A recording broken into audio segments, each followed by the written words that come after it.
Hello and welcome to a bit of a doozy of an evening here in beautiful Nova Scotia. Early September, what is it, around 7th or the 8th, something like that, I can't remember. We've had a bit of a dousing with heavy rain the last couple of days, or over the weekend, over the Labour Day weekend. It was a bit of a rainy weekend, heavy rain, and that has smashed all my flowers around a bit. But everything is still, quite a lot of the stuff is still looking in tip-top condition. Got beautiful dahlias here, and as you can see in the background there, the black-eyed Susans are shining at this time of year. Here on your left as you're looking are some beautiful cosmos, and some cosmos here still looking good. And we've still got, you know, a fair bit of time to be enjoying the beautiful flowers. But September is a bit of a tricky month, and we want to be, you know, doing different, there are different jobs we can be doing at this time of the year in September to be keeping your plants in tip-top condition, and B, thinking about your garden for next year, and, you know, making sure that it is a beautiful garden next year as well. Just like a video I did a few days ago for the veg garden, there are different jobs we can be doing at this time of year to be looking at the now and the future. So I thought I'd put together a few for you today. And the first one is keep deadheading your plants. Like these beautiful cosmos, you need to keep deadheading them, cutting off, you know, the spent flowers, etc.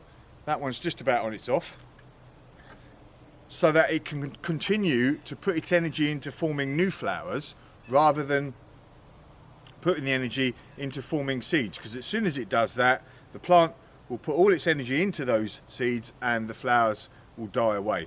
And, you know, the cosmos, see up there, beautiful cosmos, we've got, as long as that will keep flowering, if I keep deadheading it into the first frost. Once the first frost gone, then it'll go.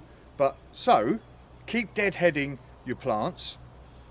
Literally, as soon as the flower head is spent, cut it off, get it in the compost bin, and then you can, there's something you could be thinking about for next year, but we'll come to that. But keep deadheading, and you will have flowers all the way into the first frosts for all your different annuals, etc. And all sorts, especially your dahlias as well. You want to keep deadheading them, and we'll have flowers all the way until the first frost.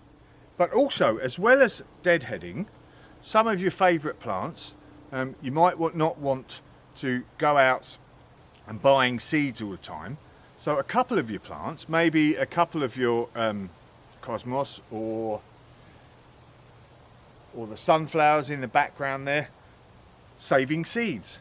Saving seeds of your favourite flowers is a great way of obviously saving money and making sure that you've got the right sort of seeds of your favourite plants. Oh, there's a little chipmunk down there, cheeky monkey, and he's got a cheek full of some of my seeds, no doubt, probably the sunflowers. But like behind you there, you can see this massive, great, beautiful sunflower.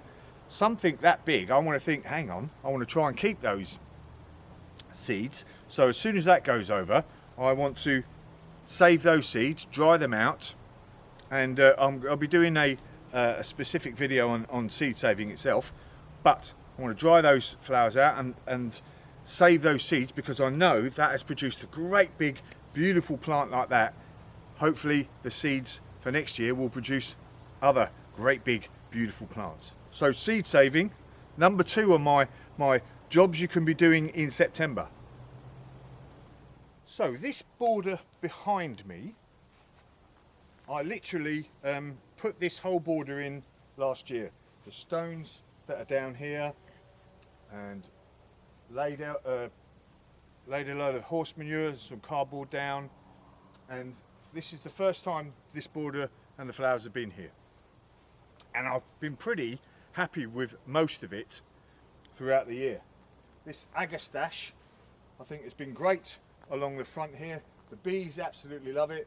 Flowers for a long time, really fantastic. The cosmos is looking really good there, and it's looking a bit scruffy at the moment, but the sweet peas have been fantastic going up that wigwam for most of the year. Like I said, we had a bit of a downpour the last couple of days, and that has flattened a lot of this stuff, as well as some other cosmos here. But I've been really happy with the border. But on the side there, I've put this solar in where my pool is, and underneath there, I've got some asters that are a bit tall and sort of growing underneath it now, which is no good.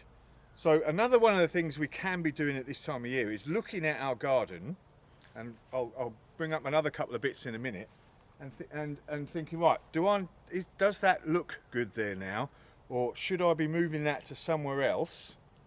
You know, what can I be doing for this actual solar to sort of maybe sort of hide it?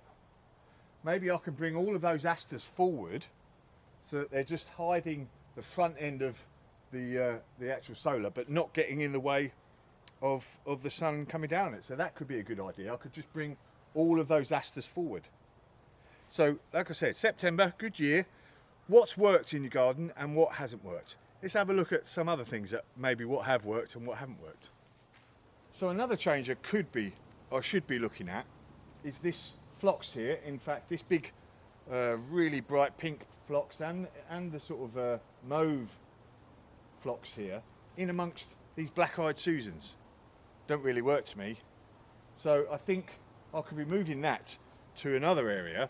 In fact, just over here, I could be moving that big tall pink phlox over to behind these pink phloxes, and the two, you know, they could work together. And I've a feeling that these ones behind here, the white ones, I don't really get a chance to see them very often because I don't walk around that area that much. So why don't I bring all of these phloxes together in this, the taller ones, and have some different layers across the whole area here? I think that would look good. Much better than the pink and the yellow anyway. So one of the other areas that I'm really pleased with in my garden this year is the orchard area. Well, other than the fact that my sunflowers have all fallen over in the rain and the wind we had the other day, but generally this year, again, this is the second year sort of garden area that I made last year. Really pleased. Again, the agastache has come on an absolute treat. Looking great with the backdrop of the grass, and the little love seat at the back there against the apple trees. And at this time of year, it's got that real sort of autumn, beautiful feel, but lots of flowers in there, and the sunflowers are looking excellent. Really pleased with it. I've even got some autumn lupins, which is a bit of a treat. But thinking about how I could have improved this area, so with the agastache, I'm thinking those black-eyed Susans interspersed all the way like a river, again running with the agastache, the yellow against the sort of bluey purple. I think that would look absolutely fantastic. So that is what I'm talking about here. This time of year, great time of year to be looking at your different areas, what's worked in an area, what could be improved, what hasn't worked, and how can we make our gardens a little bit more fantastic over the next year for next year's flowers.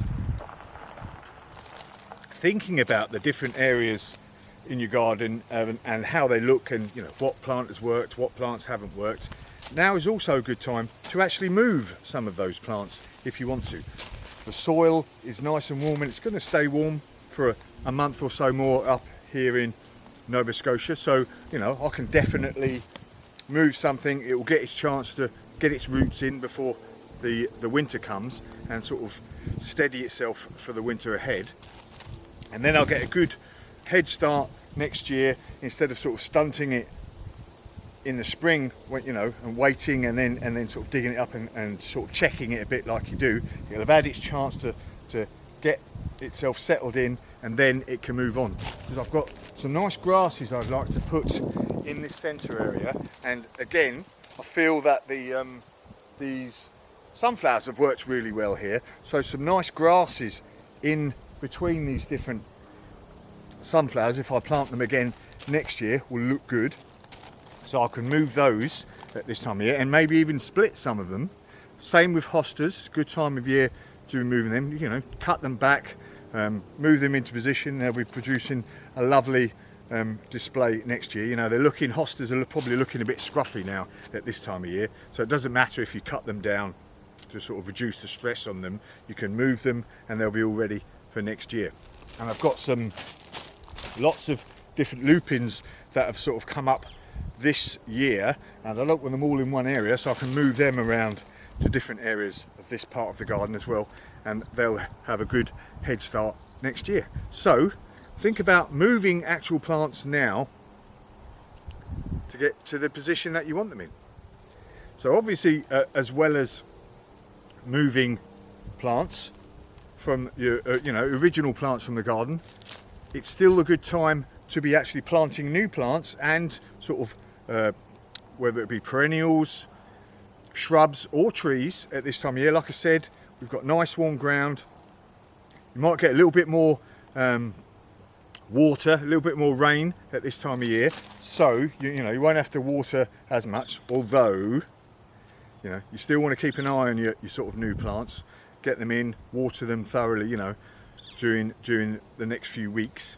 But there's not so much stress on the new plants. The temperatures have cooled down markedly here in Nova Scotia, and around most of the northern hemisphere it will be like that. So a good time to move new plants, and also you can get some bargains in the garden centres, in the big box stores at this time of year. I've got some actual box over the last few years that have been markedly cheaper than they normally are throughout the year. So look out for bargains in the garden centres at this time of year, and get them in the ground beautifully settling in. So looking out onto my orchard garden, I'm really sort of pleased with how it's come out over the last couple of years. This is a brand new area, and the grasses are starting to grow nice and tall. The only problem I have here is I still need to create something to get a feeling of intimacy along this side. Everything else is starting to fill up nicely. The apple trees are looking absolutely wonderful, and that Sweet 16, which has already produced me some beautiful apples last year, they're looking absolutely delicious at this time of year. But all of these sorts of things are, it's always evolving. There's always things you can move around, seeds to save, and like I said, plants to move around. So hopefully I've given you a few little ideas of things you could be doing. Make sure that you're cutting back things that need cutting back, getting them in the compost heap, and then that compost can be used to produce really good soil for your plants to grow in next year. But that's it. 4 or 5 or 6 different ideas there for you, jobs you can be doing in September to keep your garden in tip-top condition right this minute, and then thinking about next year's garden and how beautiful you can make it. Jobs are good.